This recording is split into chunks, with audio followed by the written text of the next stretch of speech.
Sistem pencegat rudal Israel, Iron Dome, kewalahan setelah diserang habis-habisan oleh Iran dalam beberapa hari terakhir. Iran meluncurkan ratusan rudal sejak 13 Juni sebagai balasan, usai Israel lebih dulu menggempur negara Timur Tengah ini.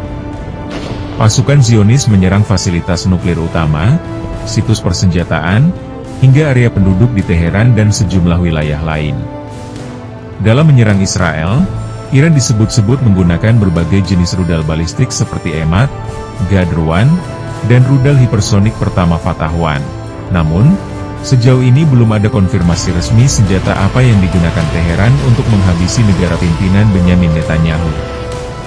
Pada Kamis, 19 Juni 2025, Israel menyerang fasilitas nuklir Arak, sedangkan serangan Iran menghantam gedung bursa efek dan rumah sakit, karena konflik antara Israel dan Iran tidak mereda.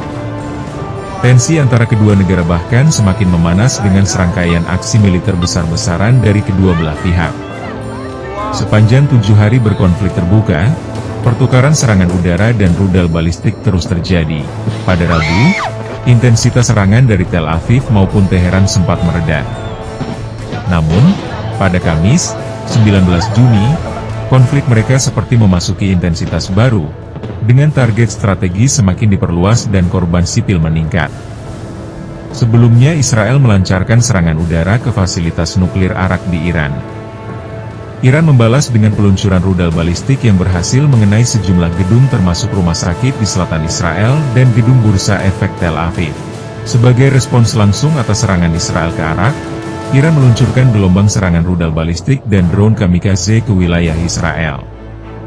Salah satu sasaran utama adalah wilayah selatan Israel, tempat beberapa rudal berhasil menembus sistem pertahanan udara Iron Dome dan mengenai sebuah rumah sakit di Beersheba.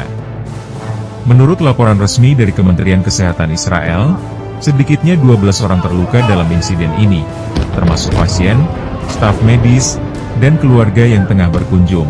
Kerusakan pada bangunan rumah sakit cukup parah, menyebabkan layanan darurat harus dipindahkan ke fasilitas lain. Sebuah laporan dari kelompok Human Rights Activists yang berbasis di Washington menyatakan, serangan Israel di Iran telah menewaskan setidaknya 639 orang dan melukai 1.329 lainnya. Dari jumlah korban tewas, 263 diantaranya adalah warga sipil dan 154 adalah personel keamanan. Namun, tak ada data pembanding untuk keterangan itu. Iran tidak memberikan angka korban tewas secara teratur selama konflik dan mereka diketahui telah meminimalkan jumlah korban di masa lalu. Pembaruan terakhirnya, yang diterbitkan pada Senin, mencatat 224 orang tewas dan 1.277 lainnya terluka. Di Israel korban jiwa diperkirakan mencapai 24 orang dengan 200-an orang terluka. Presiden Amerika Serikat Donald Trump masih mempertimbangkan untuk ikut menyerang Iran karena Teheran disebut-sebut masih membuka opsi perundingan. Di sisi lain, Presiden Rusia Vladimir Putin menegaskan niatnya menengahi konflik Israel-Iran meskipun Trump memandang sebelah mata hal itu. Saya mungkin melakukannya, mungkin juga tidak. Maksud saya tidak seorang pun tahu apa yang akan saya lakukan, katanya di Gedung Putih, Rabu, 18 Juni 2025. Ia menambahkan, pekan depan hal besar bisa terjadi tanpa menjelaskan lebih lanjut. Saya punya ide tentang apa yang harus dilakukan, tetapi saya belum membuat keputusan final, kata Trump kepada wartawan di ruang oval.